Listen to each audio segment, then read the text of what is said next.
ghost stories selected by Roald Dahl that he claims to be among the best ghost stories ever published. So, if you don't like this story, blame Roald Dahl, not me.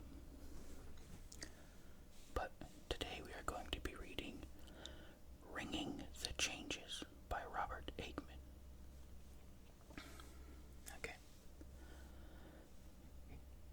He had never been among those many who deeply disliked church bells, but the ringing that evening at Holy Haven changed his view. Bells could certainly get on one's nerves, he felt, although he had only just arrived in the town. He had been too well aware of the perils attendant upon marrying a girl 24 years younger than himself, to add to them by a conventional honeymoon. The strange force of Frinn's love had borne both of them away from their previous selves. In him, a formerly haphazard and easygoing approach to life had been replaced by much deep planning to wall in happiness. And she, though once thought cold and choosy, would now agree to anything as long as she was with him. He had said that if they were to marry in June, it would be at the cost of not being able to honeymoon until October. Had they been courting longer, he had explained, gravely smiling, special arrangements could have been made, but as it was, business claimed him. This, indeed, was true, because his business position was less influential than he had led Frinn to believe. Finally, it would have been impossible for them to have courted longer, because they had courted from the day they met, which was less than 6 weeks before the day they married. A village, he had quoted as they entered the branch line train at the junction, itself sufficiently remote, from which, it was said, persons of sufficient longevity might hope to reach Liverpool Street. By now he was able to make jokes about age, although perhaps he did so rather too often. Who said that? Bertrand Russell. She had looked at him with her big eyes in her tiny face. Really? He had smiled confirmation. I'm not arguing. She had still been looking at him. The romantic gaslight in the charming period compartment had left him uncertain whether she was smiling back or not. He had given himself the benefit of the doubt and kissed her. The guard had blown his whistle and they had rumbled into the darkness.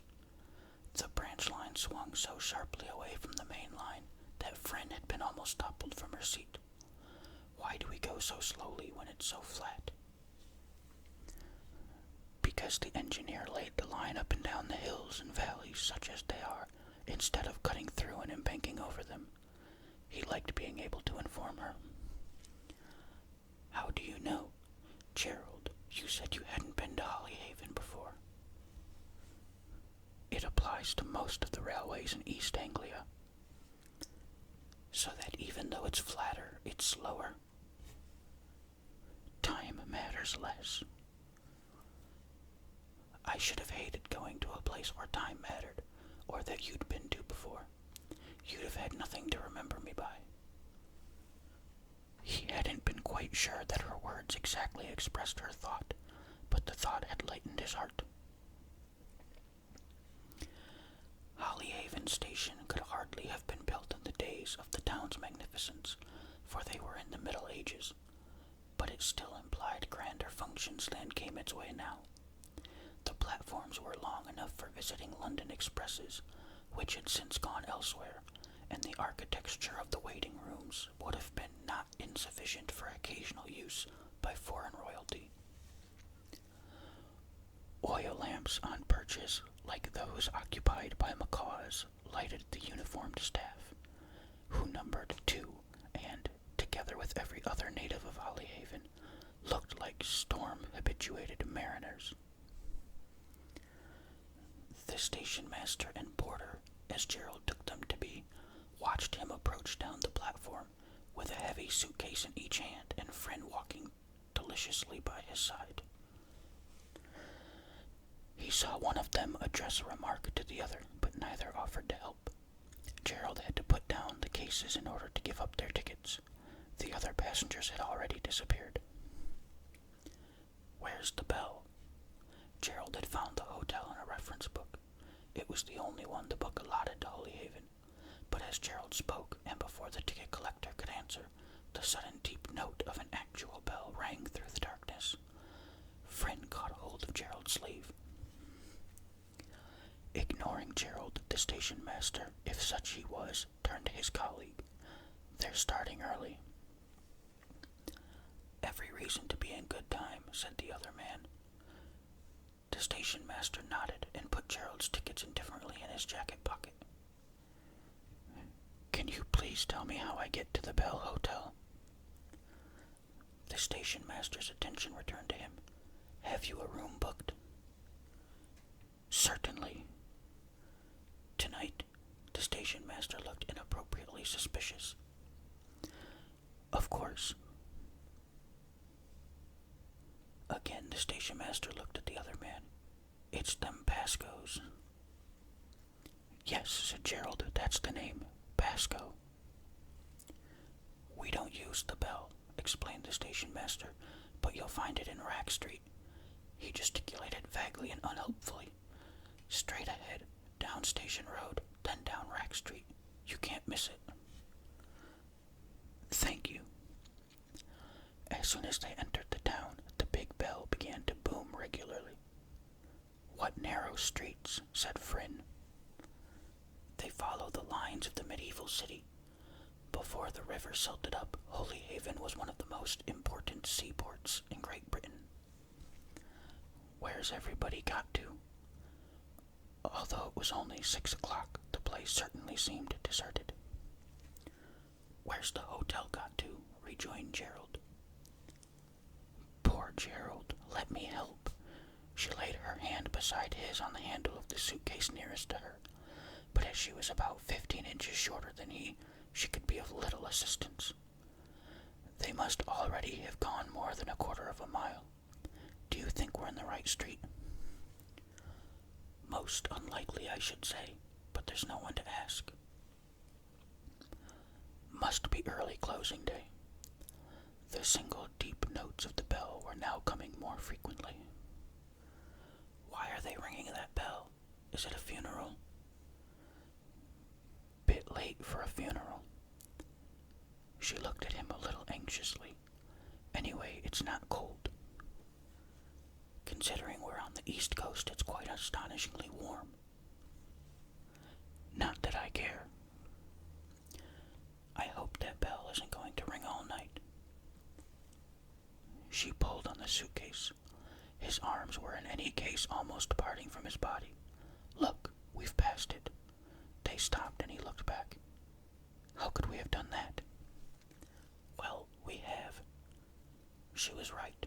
He could see a big ornamental bell hanging from a bracket attached to a house about 100 yards behind them. They retraced their steps and entered the hotel. A woman dressed in a navy blue coat and skirt, with a good figure but dyed red hair and a face ridged with makeup, advanced upon them. "Mr. and Mrs. Banstead, I'm Hilda Pasco. Don, my husband, isn't very well." Gerald felt full of doubts. His arrangements were not going as they should. Never rely on guidebook recommendations. The trouble lay partly in Friend's insistence that they go somewhere he did not know. "I'm sorry to hear that," he said. "You know what men are like when they're ill." Mrs. Pasco spoke understandingly to Friend. "Impossible," said Friend, "or very difficult." "Talk about woman in our hours of ease." "Yes," said Friend. "What's the trouble?" "It's always the same trouble with Don," said Mrs. Pasco, then checked herself. "It's his stomach," she said. "Ever since he was a kid, Don's had trouble with the lining of his stomach." Gerald interrupted. "I wonder if we could see our room." "So sorry," said Mrs. Pasco. "Will you register first?"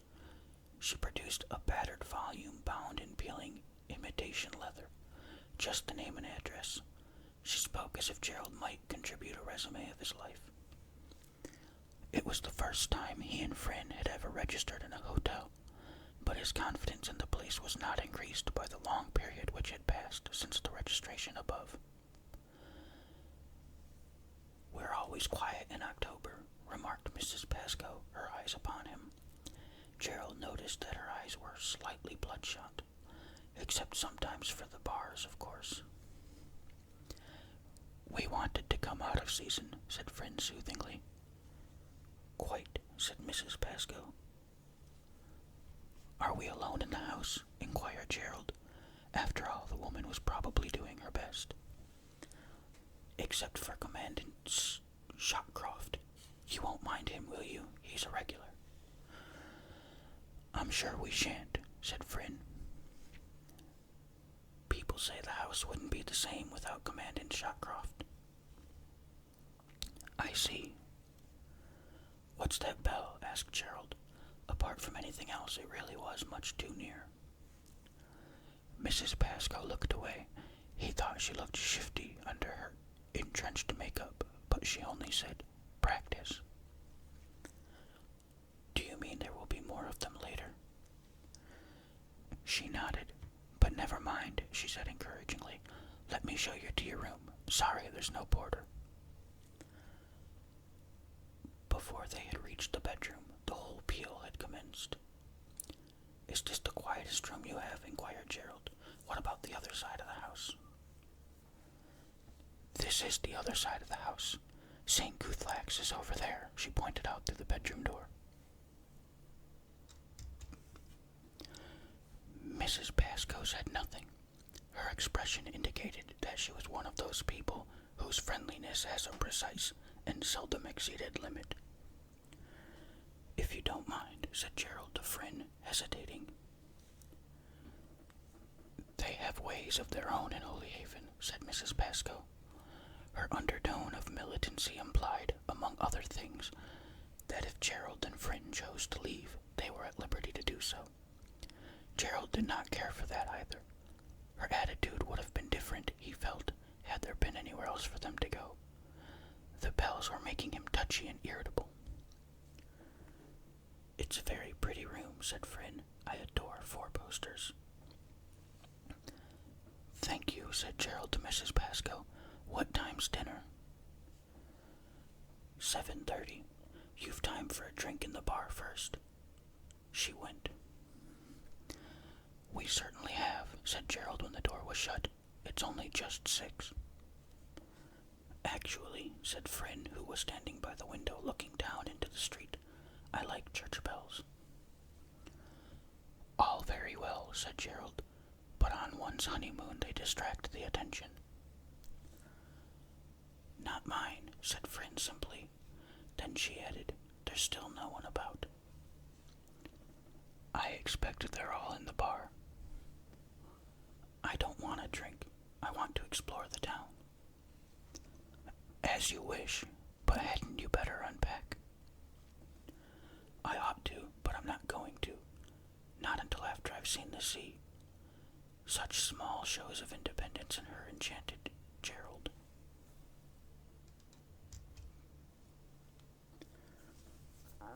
Mrs. Pascoe was not about when they passed through the lounge, nor was there any sound of activity in the establishment. Outside, the bells seemed to be booming and bounding immediately over their heads. "It's like warriors fighting in the sky," shouted Frin. "Do you think the sea's down there?" She indicated the direction from which they had previously retraced their steps. "I imagine so. The street seems to end to nothing. That would be the sea." "Come on, let's run." She was off before he could even think about it. Then there was nothing to do but run after her. He hoped there were not eyes behind blinds. She stopped and held wide her arms to catch him. The top of her head hardly came up to his chin. He knew she was silently indicating that his failure to keep up with her was not a matter of self-consciousness. Isn't it beautiful? The sea. There was no moon, and little was discernible beyond the end of the street. Not only everything but the sea. The sea's invisible. You can smell it. I certainly can't hear it. She slackened her embrace and cocked her head away from him. The bells echo so much, it's as if there were two churches. I'm sure there are more than that. There always are in old towns like this. Suddenly, he was struck by the significance of his words in relation to what she had said. He shrank into himself, tautly listening. Yes, cried Friend delightedly, it is another church. Impossible, said Gerald. Two churches wouldn't have practice ringing on the same night. I'm quite sure. I can hear one lot of bells with my left ear and another lot with my right. They had still seen no one. The sparse gas lights fell on the furnishings of a stone quay, small but plainly in regular use. The whole population might be ringing the bells. His own remark discomfited Gerald. Good for them. She took his hand. Let's go down on the beach and look for the sea. They descended a flight of stone steps at which the sea had sucked and bitten. The beach was as stony as the steps, but lumpier. We'll just go straight on, said Fryn, until we find it. Left to himself, Gerald would have been less keen. The stones were very large and very slippery, and his eyes did not seem to be becoming accustomed to the dark. You're right, Fryn, about the smell. Honest sea smell. Just as you say. He took it rather to be the smell of dense rotting weed, across which he supposed they must be slithering. It was not a smell he had previously encountered in such strength. Energy could hardly be spared for talking, and advancing hand in hand was impossible. After various random remarks on both sides, and the lapse of what seemed a very long time, Fryn spoke again. Gerald, where is it? What sort of seaport is it that has no sea? She continued onwards, but Gerald stopped and looked back. He had thought the distance they had gone over long, but was startled to see how great it was. The darkness was doubtless deceitful, but the few lights on the quay appeared as on a distant horizon. The far glimmering specks still in his eyes, he turned and looked after Fryn. He could barely see her. Perhaps she was progressing faster without him.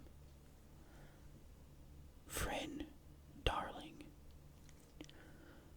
Unexpectedly, she gave a sharp cry. Fryn. She did not answer.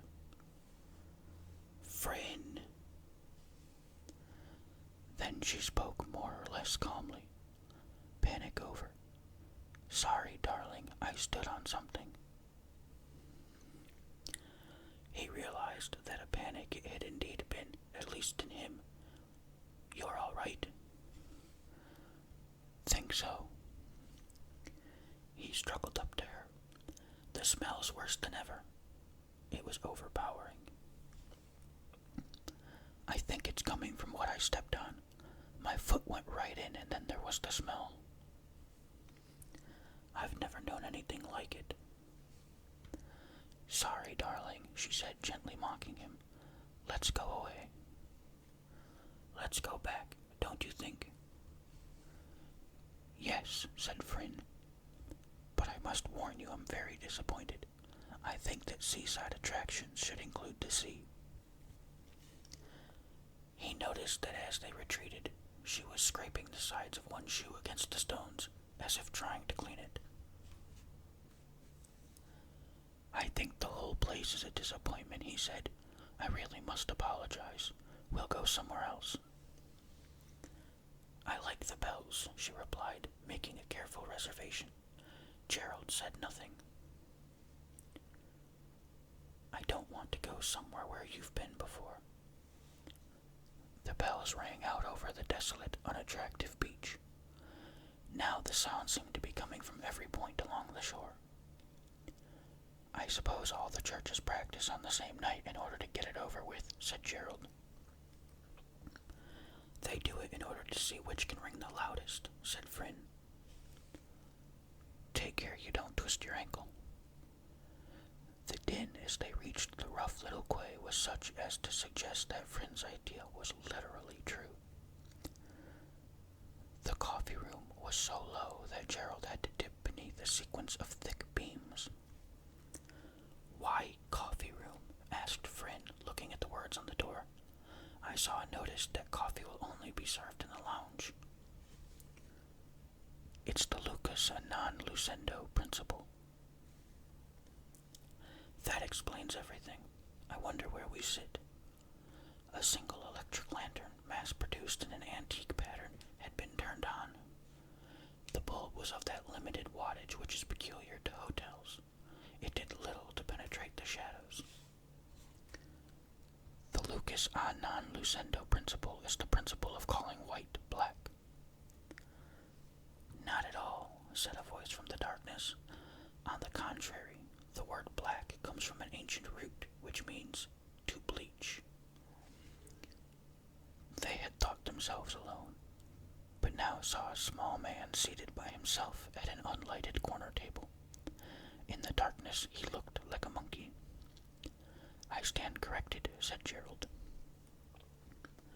They sat at the table under the lantern. The man in the corner spoke again. Why are you here at all? Fryn looked frightened, but Gerald replied quietly. We're on holiday. We prefer it out of the season. I presume you are Commandant Shawcroft. No need to presume. Unexpectedly, the Commandant switched on the antique lantern which was nearest to him. His table was littered with a finished meal. It struck Gerald that he must have switched off the light when he heard them approach the coffee room. I'm going anyway. Are we late? Asked Fryn, always the assuager of situations. No, you're not late, said the Commandant in a deep, moody voice. My meals are prepared half an hour before the time the rest come in. I don't like eating in company. He had risen to his feet. So perhaps you excuse me. Without troubling about an answer, he stepped quickly out of the coffee room. He had cropped white hair, tragic, heavy-lidded eyes, and a round face which was yellow and lined. A second later, his head reappeared round the door. Ring, he said, and again withdrew. Too many other people ringing, said Gerald, but I don't see what else we can do. The coffee room bell, however, made a noise like a fire alarm. Mrs. Pascoe appeared. She looked considerably the worse for drink. Didn't see you in the bar. Must have missed us in the crowd, said Gerald amiably. Crowd? Inquired Mrs. Pascoe drunkenly. Then, after a difficult pause, she offered them a handwritten menu. They ordered, and Mrs. Pascoe served them throughout. Gerald was apprehensive lest her indisposition increase during the course of the meal, but her insobriety, like her affability, seemed to have an exact and definite limit. All things considered, the food might be worse, remarked Gerald towards the end. It was a relief that something was going reasonably well. Not much of it, but at least the dishes are hot. When Fryn translated this into a compliment to the cook, Mrs. Pascoe said, I cooked it all myself, although I shouldn't be the one to say so. Gerald felt really surprised that she was in a condition to have accomplished this. Possibly, he reflected with alarm, she had had much practice under similar conditions. Coffee is served in the lounge, said Mrs. Pascoe. They withdrew. In a corner of the lounge, ladies in ruffs and hoops. From behind it projected a pair of small black boots. Friend nudged Gerald and pointed to them. Gerald nodded. They felt themselves constrained to talk about things which bored them.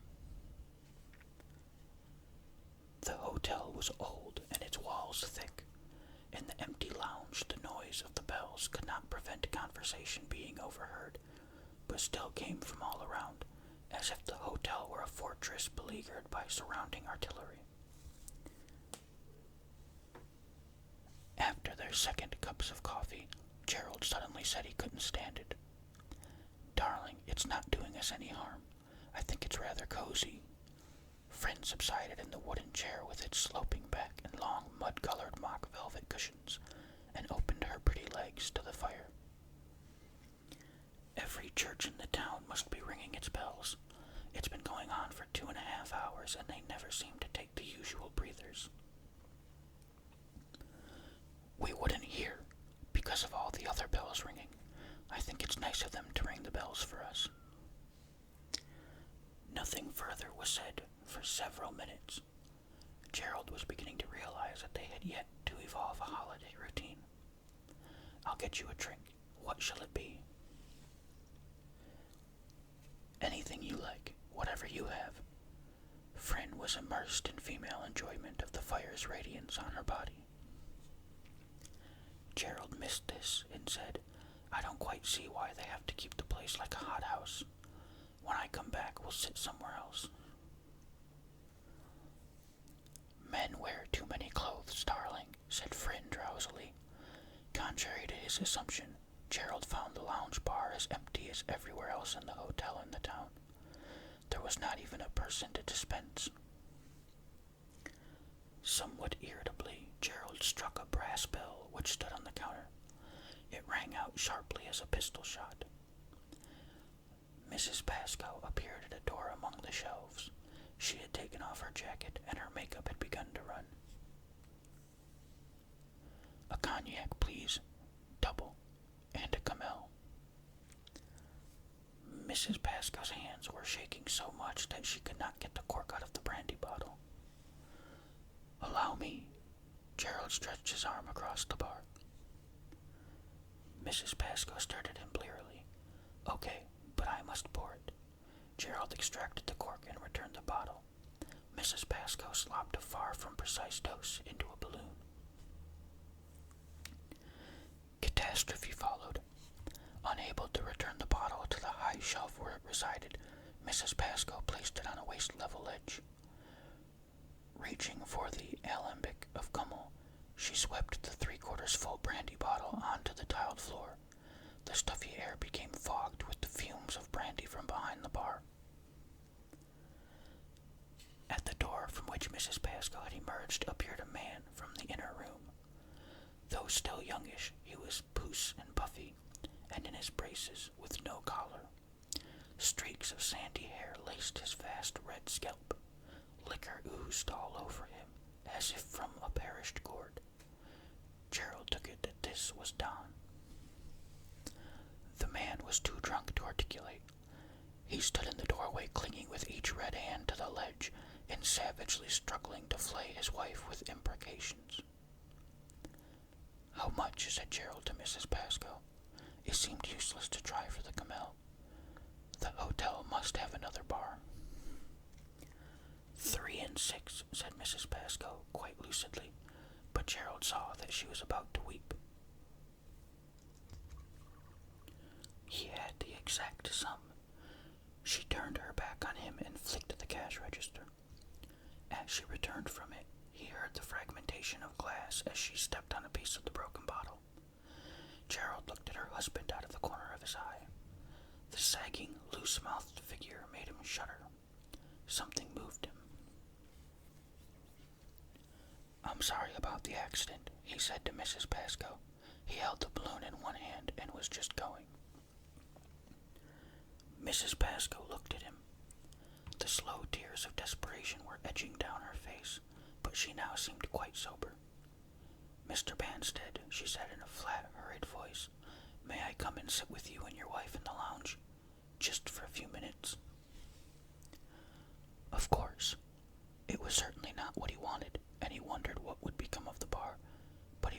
unexpectedly sorry for her, and it was impossible to say no. To reach the flap of the bar, she had to pass her husband. Gerald saw her hesitate for a second.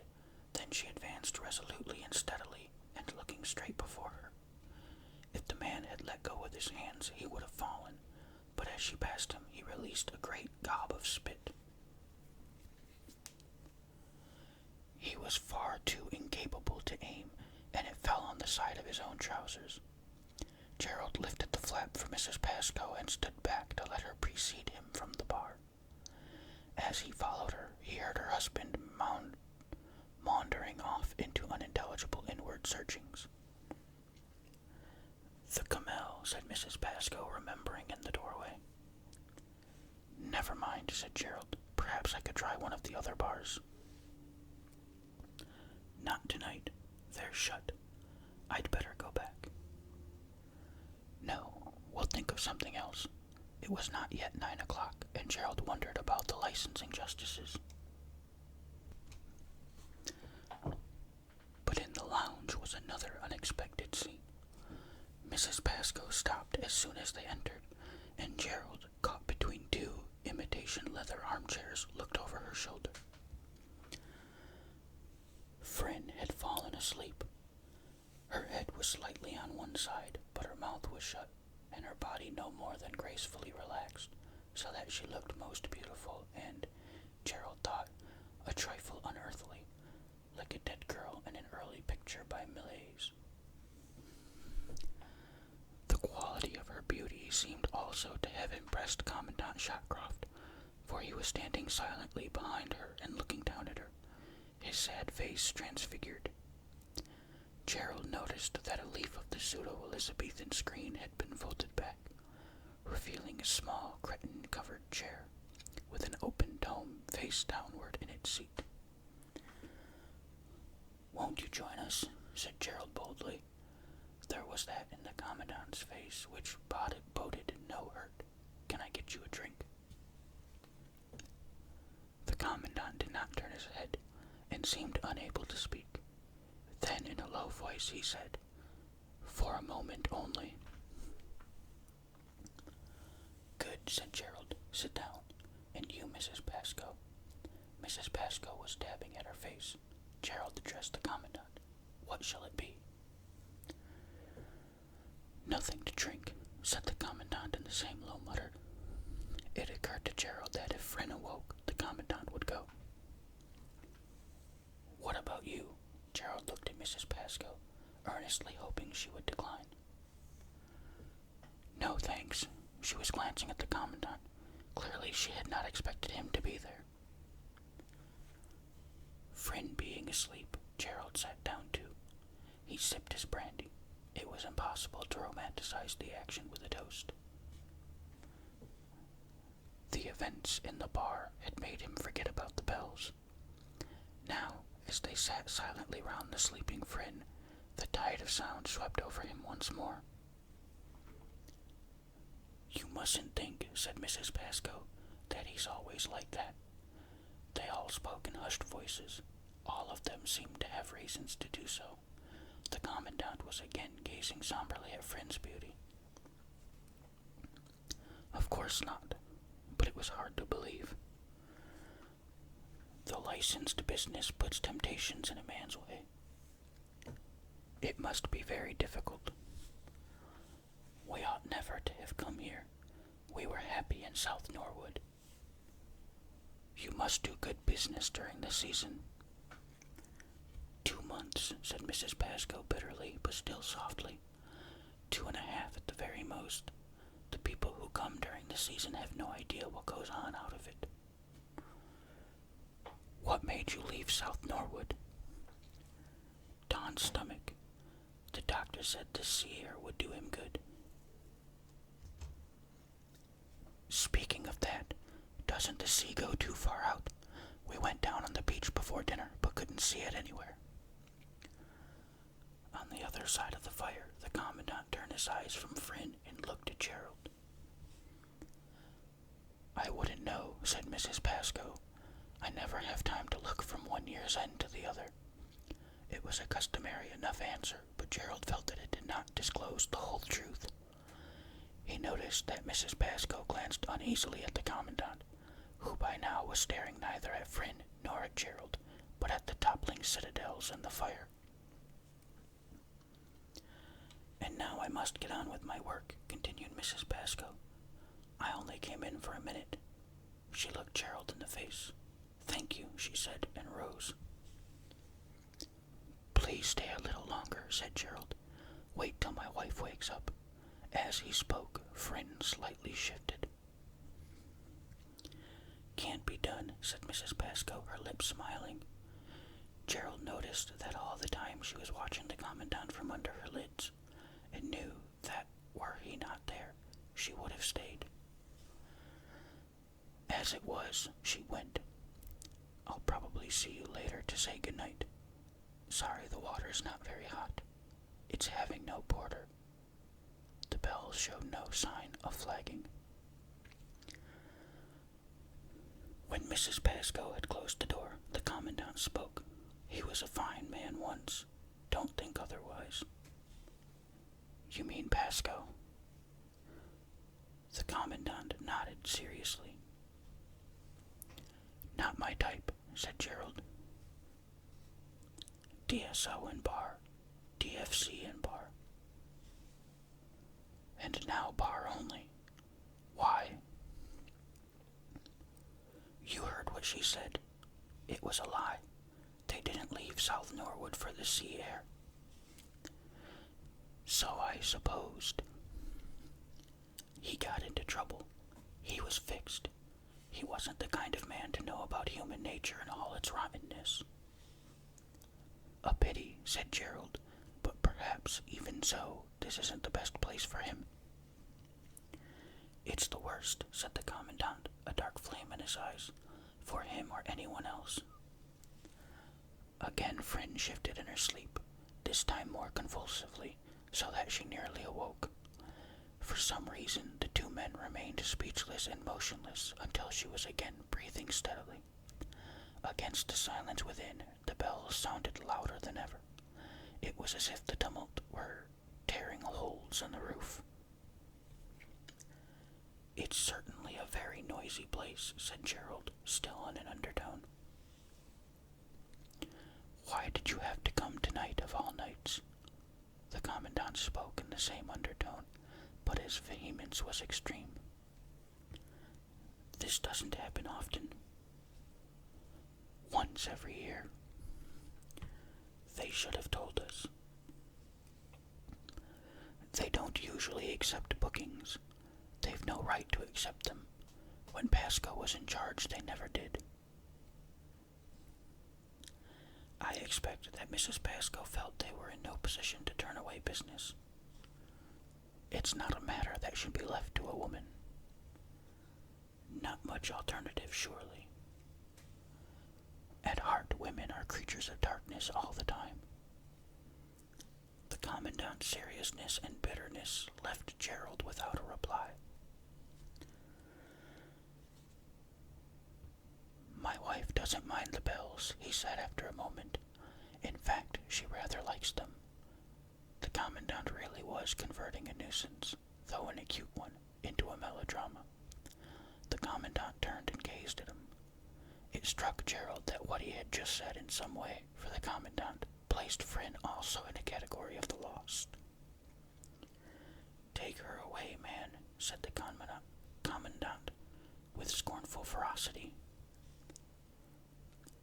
"In a day or two, perhaps," said Gerald, patiently polite. "I admit that we are disappointed with Hollyhaven.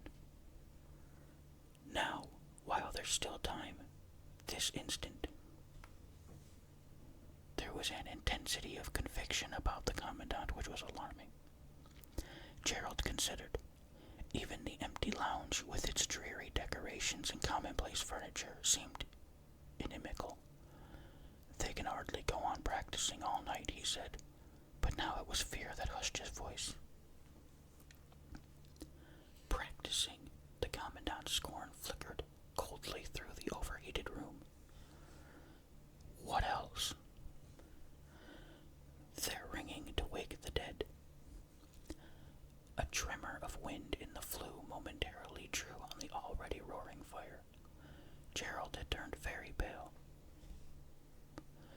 That's a figure of speech, he said, hardly to be heard. Not in Hollyhaven. The Commandant's gaze had returned to the fire. Gerald looked at Fryn. She was breathing less heavily. His voice dropped to a whisper. What happens? The Commandant also was nearly whispering. No one can tell how long they have to go on ringing. It varies from year to year. I don't know why. You should be all right up to midnight, probably for some while after. In the end, the dead awake. First one or two, then all of them. Tonight, even the sea draws back.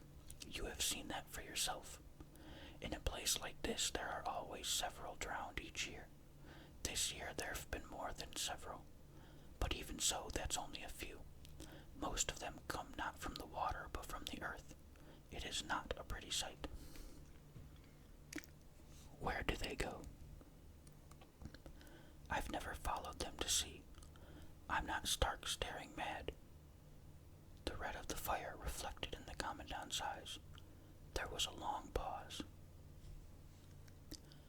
I don't believe in the resurrection of the body, said Gerald. As the hour grew later, the bells grew louder, not of the body. What other kind of resurrection is possible? Everything else is only theory. You can't even imagine it. No one can. Gerald had not argued such a thing for 20 years. So, he said, you advise me to go. Where? Where doesn't matter. I have no car. Then you'd better walk. With her, he indicated Fryn only with his eyes. She's young and strong. A forlorn tenderness lay within the Commandant's words. She's 20 years younger than you, and therefore 20 years more important. Yes, said Gerald, I agree. What about you? What will you do? I've lived here some time now. I know what to do. And the Pascoes? He's drunk. There's nothing in the world to fear if you're thoroughly drunk. DSO and bar. DFC and bar. But you are not drinking yourself. Not since I came to Hollyhaven. I lost the knack. Suddenly Fryn sat up. Hello, she said to the Commandant, not yet fully awake. Then she said, what fun, the bells are still ringing. The Commandant rose, his eyes averted. I don't think there's anything more to say, he remarked, addressing Gerald. You've still got time. He nodded slightly to Fryn and walked out of the lounge. What have you still got time for? Asked Fryn, stretching. Was he trying to convert you? I'm sure he's an Anabaptist. Something like that, said Gerald, trying to think.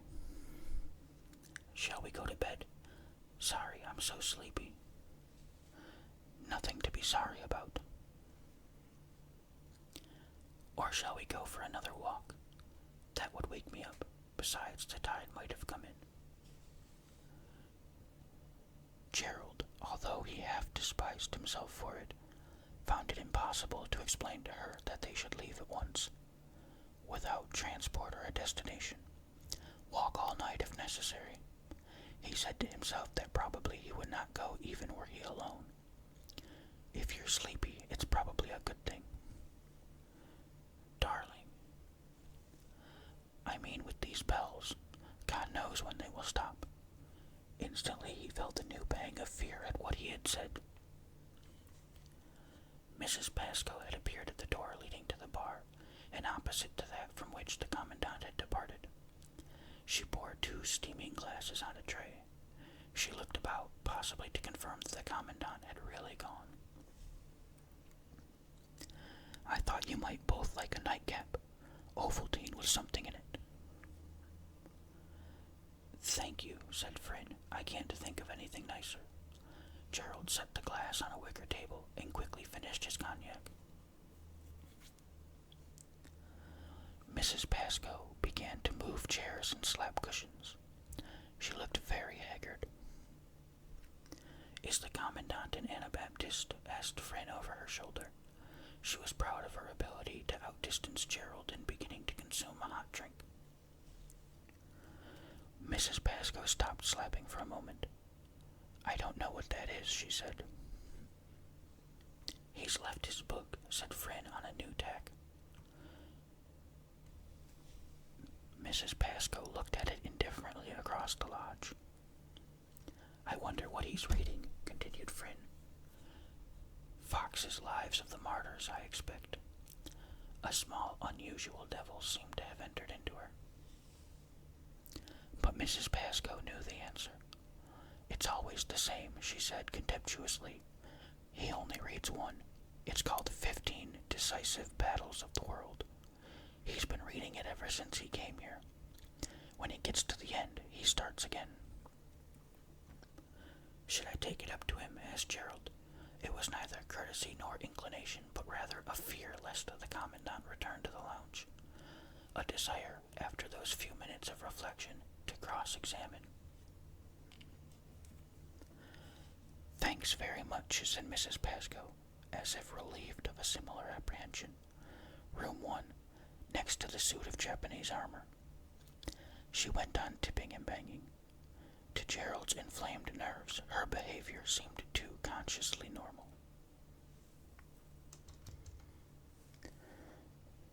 He collected the book and made his way upstairs. The volume was bound in real leather, and the tops of its pages were gilded.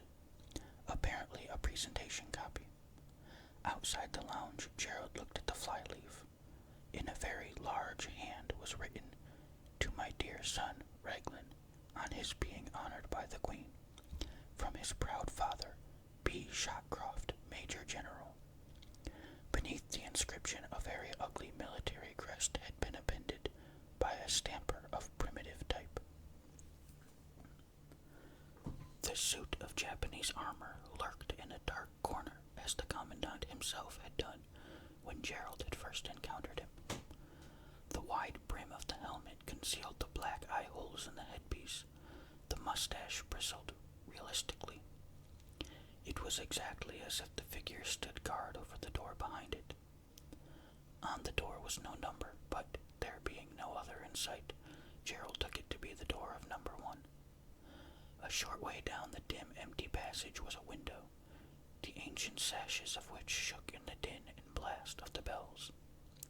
Gerald knocked sharply. If there was a reply, the bells drowned it, and he knocked again. When to the third knocking there was still no answer, he gently opened the door. He really had to know whether all would or could be well if Frin, and doubtless he also, were at all costs to remain in their room until it was dawn. He looked into the room and caught his breath. There was no artificial light, but the curtains, if there were any, had been drawn back from the single window, and the bottom sash forced up as far as it would go. On the floor, by the dusky void, a maelstrom of sound, knelt by the commandant, his cropped white hair faintly catching the moonless glimmer as his head lay on the sill, like that of a man about to be guillotined. His face was in his hands, but slightly sideways, so that Gerald received a shadowy, distorted idea of his expression. Some might have called it ecstatic, but Gerald found it agonized. It frightened him more than anything which had yet happened. Inside the room, the bells were like plunging, roaring lions. He stood for some considerable time, quite unable to move. He could not determine whether or not the commandant knew he was there. The commandant gave no direct sign of it, but more than once he writhed and shuddered in Gerald's direction, like an unquiet sleeper made more unquiet by an interloper. It was a matter of doubt whether Gerald should leave the book, and he decided to do so mainly because the thought of further contact with it displeased him. He crept into the room and softly laid it on a hardly visible wooden trunk at the foot of the plain metal bedstead. There seemed no other furniture in the room. Outside the door, the hanging mailed fingers of the Japanese figure touched his wrist. He had not been away Mrs. Pascoe to have begun again to drink. She had left the tidying up half completed, or rather the room half disarranged, and was leaning against the overmantel, drawing heavily on a dark tumbler of whiskey. Friend had not yet finished her Ovaltine. "How long before the bells stop?" asked Gerald as soon as he opened the lounge door. Now he was resolved that, come what might, they must go. The impossibility of sleep should serve as excuse. "I don't expect Mrs. Pascoe can know any more than we can," said Friend. "You should have told us about this annual event, before accepting our booking." Mrs. Pascoe drank some more whiskey. Gerald suspected that it was neat. "It's not always the same night," she said throatily, looking at the floor. "We're not staying," said Gerald wildly. "Darling," Friend caught him by the arm. "Leave this to me, Friend," he addressed Mrs. Pascoe. "We'll pay for the room, of course. Please order me a car." Mrs. Pascoe was now regarding him stonily. When he asked for a car, she gave a very short laugh. Then her face changed. She made an effort and said, "You mustn't take the Commandant so seriously, you know." Friend glanced quickly at her husband. The whiskey was finished. Mrs. Pascoe placed the empty glass on the plastic overmantel with too much of a thud. "No one takes Commandant Shotcroft seriously," she said. "Not even his nearest and dearest." "Has he any?" asked Friend. "He seemed so lonely and pathetic." "He's Don and I's mascot," she said, the drink interfering with her grammar. But not even the drink could leave any doubt about her rancor. "I thought he had personality," said Friend. "That and a lot more, no doubt," said Ayres Pascoe. "But they pushed him out all the same." "Out of what?" "Cashiered, court-martialed, badges of rank stripped off, sword broken in half, muffled drums, the works." "Poor old man. I'm sure it was a miscarriage of justice." "That's because you don't know him." Mrs. Pascoe looked as if she were waiting for Gerald to offer her another whiskey. "It's a thing he can never live down," said Friend, brooding to herself and tucking her legs beneath her. "No wonder he's so queer if all the time it was a mistake." "I just told you it was not a mistake," said Mrs. Pascoe insolently. "How can we possibly know?" "You can't. I can. No one better." She was at once aggressive and tearful. "If you want to be paid," cried Gerald, forcing himself in, "make out your bill.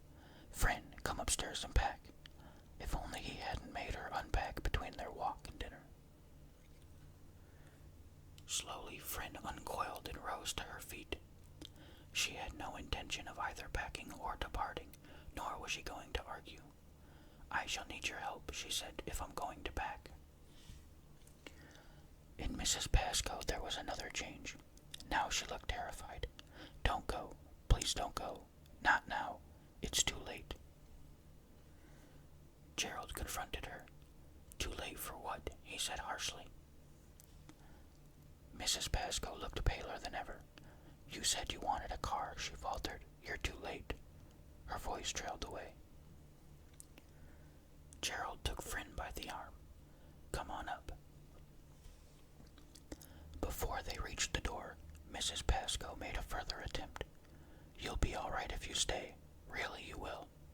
Her voice, normally somewhat strident, was so feeble that the bells obliterated it. Gerald observed that from somewhere she had produced the whiskey bottle and was refilling her tumbler. With Friend on his arm, he went first to the stout front door. To his surprise, it was neither locked nor bolted, but opened at a half-turn of the handle. Outside the building, the whole sky was full of bells, the air an inferno of ringing. He thought that for the first time, Friend's face also seemed strained and crestfallen. "They've been ringing too long," she said, drawing close to him. "I wish they'd stop." I needed to know whether we could get out this way. We must shut the door quietly. It creaked a bit on its hinges, and he hesitated with it half shut, uncertain whether to rush the creak or to ease it. Suddenly, something dark and shapeless, with its arm seeming to hold the black vesture over its head, flitted, all sharp angles, like a bat, down the narrow, ill-lighted street, the sound of its passage audible to none. It was the first being that either of them had seen in the streets of Hollyhaven, and Gerald was acutely relieved that he alone had set eyes upon it. With his hand trembling, he shut the door much too sharply. But no one could possibly have heard. Although he stopped for a second outside the lounge, he could hear Mrs. Pascoe now weeping hysterically, and again was glad that Fryn was a step or two ahead of him. Upstairs, the commandant's door lay straight before them. They had to pass close beside the Japanese figure in order to take the passage to the left of it. But soon they were in their room, with the key turned in the big rim lock. "Oh God," cried Gerald, sinking on the double bed, "it's pandemonium." Not for the first time that evening, he was instantly more frightened than ever by the unintended oppositeness of his own words. "It's pandemonium, all right," said Fryn almost calmly, "and we're not going out in it." He was at a loss to divine how much she knew, guessed, or imagined, and any word of enlightenment from him might be inconceivably dangerous. But he was conscious of the strength of her resistance, and lacked the reserves to battle with it. She was looking out of the window into the main street. "We might will them to stop," she suggested wearily. Gerald was now far less frightened of the bells continuing than of their ceasing, but that they should go on ringing until day broke seemed hopelessly impossible. Then one peal stopped. There could be no other explanation for the obvious diminution in sound. "You see," said Fryn. Gerald sat up straight on the side of the bed. Almost at once, further sections of sound subsided, quickly one after the other, until only a single peal was left, that which had begun the ringing. Then the single peal tapered off into a single bell. The single bell tolled on its own, disjointedly, 5 or 6 or 7 times. Then it stopped, and there was nothing. Gerald's head was a cave of echoes, mountingly muffled by the noisy current of his blood. "Oh, goodness," said Fryn, turning from the window and stretching her arms above her head. "Let's go somewhere else tomorrow." She began to take off her dress. Sooner than usual, they were in bed and in one another's arms. Gerald had carefully not looked out of the window, and neither of them suggested that it should be opened as they usually did. "As it's a 4-poster, shouldn't we draw the curtains?" asked Fryn, "and be really snug after those damned bells?" "We should suffocate." Did they suffocate when everyone had 4-posters? They only drew the curtains when people were likely to pass through the room. "Darling, you're shivering. I think we should draw them." "Lie still instead and love me." But all his nerves were straining out into the silence. There was no sound of any kind beyond the hotel or within it, not a creaking floorboard, nor a prowling cat, nor a distant owl. He had been afraid to look at his watch when the bell stopped, or since. The number of the dark hours before they could leave Hollyhaven weighed on him. The vision of the commandant kneeling in the dark window was clear before his eyes, as if the intervening paneled walls were made of stage gauze, and the thing he had seen in the street darted on its angular way back and forth through memory.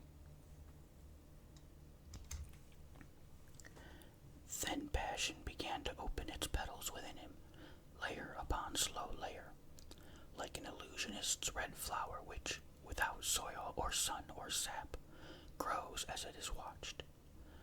The languor of tenderness began to fill the musty room with its texture and perfume. The transparent walls became again opaque, the old man's vaticinations mere obsession. The street must have been empty, as it was now, the eye deceived. But perhaps rather it was the boundless sequacity of love that deceived, and most of all in the matter of the time which had passed since the bells stopped ringing. For suddenly Fryn drew very close to him, and he heard steps in the thoroughfare outside, and a voice calling. These were loud steps, audible from afar, even through the shut window, and the voice had the possessed stridency of the street evangelist. The dead are awake. Not even the thick, bucolic accent, the guttural vibrato of emotion, could twist or mask the meaning. At first, Gerald lay listening with all his body and concentrating the more as the noise grew. Then he sprang from the bed and ran to the window. A burly, long-limbed man in a seaman's jersey was running down the street, coming clearly into a view for a second at each lamp, and between them lapsing into a swaying, lumpy wraith. As he shouted his joyous message, he crossed from side to side and waved his arms like a Negro. By flashes, Gerald could see that his weather-worn face was transfigured. The dead are awake. Already, behind him, people were coming out of their houses and descending from the rooms above shops. There were men, women, and children. Most of them were fully dressed, and must have been waiting in silence and darkness for the call, but a few were disheveled in night attire for the first garments which had come to hand. Some formed themselves into groups and advanced arm in arm, as if towards the conclusion of a Blackpool Beano. More came singly, ecstatic and waving their arms above their heads, as the first man had done. All cried out again and again, with no cohesion or harmony, "The dead are awake! The dead are awake!" Gerald became aware the Fryn was standing behind him. "The commandant warned me," he said brokenly. "We should have gone." Fryn shook her head and took his arm. "Nowhere to go," she said, but her voice was soft with fear and her eyes blank. "I don't expect they'll trouble us." Swiftly, Gerald drew the thick plush curtains, leaving them in complete darkness. "We'll sit it out," he said, slightly histrionic in his fear, "no matter what happens." He scrambled across to the switch, but when he pressed it, light did not come. "The current's gone. We must get back into bed." "Gerald, come and help me." He remembered that she was curiously vulnerable in the dark. He found his way to her and guided her to the bed. "No more love," she said ruefully and affectionately, her teeth chattering. He kissed her lips with what gentleness the total night made possible. "They were going towards the sea," she said timidly. "We must think of something else." But the noise was still growing. The whole community seemed to be passing down the street, yelling the same dreadful words again and again. "Do you think we can?" "Yes," said Gerald. "It's only until tomorrow." "They can't be actually dangerous," said Fryn, "or it would be stopped." "Yes, of course." By now, as always happens, the crowd had amalgamated their utterances and were beginning to shout in unison. They were like agitators bawling a slogan, or masked troublemakers at a football match. But at the same time, the noise was beginning to draw away. Gerald suspected that the entire population of the place was on the march. Soon it was apparent that a processional route was being followed. The tumult could be heard winding about from quarter to quarter, sometimes drawing near so that Gerald and Fryn were once more seized by the first chill of panic, then again almost fading away. It was possibly this great variability in the volume of the sound which led Gerald to believe that there were distinct pauses in the massed shouting, periods when it was superseded by far disorderly cheering. Certainly it began also to seem that the thing shouted had changed, but he could not make out the new cry, although unwillingly he strained to do so. "It's extraordinary how frightened one can be," said Fryn, "even when one is not directly menaced. It must prove that we all belong to one another, or whatever it is, after all." In many similar remarks they discussed the thing at one remove. Experience showed that this was better than not discussing it at all. In the end, there could be no doubt that the shouting had stopped, and that now the crowd was singing. It was no song that Gerald had ever heard, but something about the way it was sung convinced him that it was a hymn or psalm set to an out-of-date popular tune. Once more the crowd was approaching, this time steadily but with strange, interminable slowness. "What the hell are they doing now?" asked Gerald of the blackness.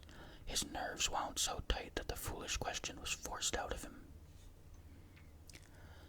Palpably the crowd had completed its peregrination and was returning up the main street from the sea. The singers seemed to gasp and fluctuate as if worn out with gay exercise, like children at a party. There was a steady undertow of scraping and scuffling. Time passed, and more time. Fryn spoke. "I believe they're dancing." She moved slightly, as if she thought of going to see. "No, no," said Gerald, and clutched her fiercely. There was a tremendous concussion on the ground floor below them. The front door had been violently thrown back. They could hear the hotel filling with a stamping, singing mob. Doors banged everywhere, and furniture was overturned, as the beatific throng surged and stumbled through the involved darkness of the old building. Glasses went, and china and Birmingham brass warming pans. In a moment, Gerald heard the Japanese armor crash to the boards. Fryn screamed. Then a mighty shoulder, made strong by the sea's assault, rammed at the paneling, and their door was down. The living and the dead danced together. Now is the time, now is the place, now is the weather. At last Gerald could make out the words. The stresses in the song were heavily beaten down by much repetition. Hand in hand, through the dim gray gap of the doorway, the dancers lumbered and shambled in, singing frenziedly but brokenly, ecstatic but exhausted. Through the stuffy blackness they swayed and shambled, more and more of them, until the room must have been packed tight with them.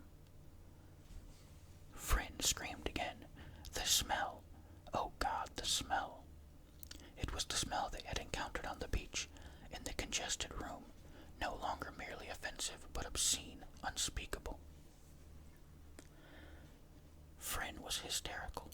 All self-control gone, she was scratching and tearing and screaming again and again. Gerald tried to hold her, but one of the dancers in the darkness struck him so hard that she was jolted out of his arms. Instantly it seemed that she was no longer there at all. The dancers were thronging everywhere, their limbs whirling, their lungs bursting with the rhythm of the song. It was difficult for Gerald even to call out. He tried to struggle after Fryn, but immediately a blow from a massive elbow knocked him to the floor, an abyss of invisible trampling feet. But soon the dancers were going again, not only from the room, but it seemed from the building also. Crushed and tormented though he was, Gerald could hear the song being resumed in the street, as the various frenzied groups debauched and reunited. Within, before long, there was nothing but the chaos, the darkness, and the putrescent odor. Gerald felt so sick that he had to battle with unconsciousness. He could not think or move, despite the desperate need. Then he struggled into a sitting position and sank his head on the torn sheets of the bed. For an uncertain period he was insensible to everything, but in the end he heard steps approaching down the dark passage. His door was pushed back, and the commandant entered gripping a lighted candle. He seemed to disregard the flow of hot wax which had already congealed on much of his knotted hand. "She's safe. Small thanks to you." The commandant stared icily at Gerald's undignified figure. Gerald tried to stand. He was terribly bruised, but so giddy that he wondered if this could be concussion. But relief rallied him. "Is it thanks to you?" She was caught up in it, dancing with the rest. The commandant's eyes glowed in the candlelight. The singing and dancing had almost died away. Still, Gerald could do no more than sit up on the bed. His voice was low and indistinct, as if coming from outside his body.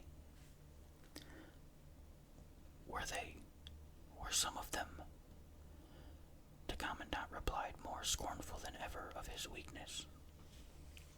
"She was between two of them. Each had one of her hands." Gerald could not look at him. "What did you do?" he asked in the same remote voice. "I did what had to be done. I hope I was in time." After the slightest possible pause, he continued, "You'll find her downstairs." "I'm grateful. Such a silly thing to say, but what else is there?" "Can you walk?" "I think so." "I'll light you down." The commandant's tone was as uncompromising as always. There were 2 more candles in the lounge, and Fryn, wearing a woman's belted overcoat which was not hers, sat between them drinking. Mrs. Pascoe, fully dressed but with eyes averted, pottered about the wreckage. It seemed hardly more than as if she were completing the task which earlier she had left unfinished. "Darling, look at you." Fryn's words were still hysterical, but her voice was as gentle as it usually was. Gerald, bruises and thoughts of concussion forgotten, dragged her into his arms. They embraced silently for a long time, then he looked into her eyes. "Here I am," she said, and looked away. "Not to worry." Silently and unnoticed, the commandant had already retreated. Without returning his gaze, Fryn finished her drink as she stood there. Gerald supposed that it was one of Mrs. Pascoe's concoctions. It was so dark where Mrs. Pascoe was working that her labors could have been achieving little, but she said nothing to her visitors, nor they to her. At the door, Fryn unexpectedly stripped off the overcoat and threw it on a chair. Her nightdress was so torn that she stood almost naked. Dark though it was, Gerald saw Mrs. Pascoe regarding Fryn's pretty body with a stare of animosity. "May we take one of the candles?" he said, normal standards reasserting themselves in him. But Mrs. Pascoe continued to stand silently staring, and they lighted themselves through the wilderness of broken furniture to the ruins of their bedroom. The Japanese figure was still prostrate, and the commandant's door shut, and the smell had almost gone. Even by 7 o'clock the next morning, surprisingly much had been done to restore order. But no one seemed to be about, and Gerald and Fryn departed without a word. In Rack Street a milkman was delivering, but Gerald noticed that his cart bore the name of another town. A minute boy whom they encountered later on an obscure, purposeful errand might, however, have been indigenous, and when they reached Station Road, they saw a small plot of land on which already men were silently at work with spades in their hands. They were as thick as flies on a wound, and as black. In the darkness of the previous evening, Gerald and Fryn had missed the place. A board named it the New Municipal Cemetery. In the mild light of an autumn morning, the sight of the black and silent toilers was horrible, but Fryn did not seem to find it so. On the contrary, her cheeks reddened, and her soft mouth became fleetingly more voluptuous still. She seemed to have forgotten Gerald, so that he was able to examine her closely for a moment. It was the first time he had done so since the night before. Then, once more, she became herself. In those previous seconds, Gerald had become aware of something dividing them, which neither of them would ever mention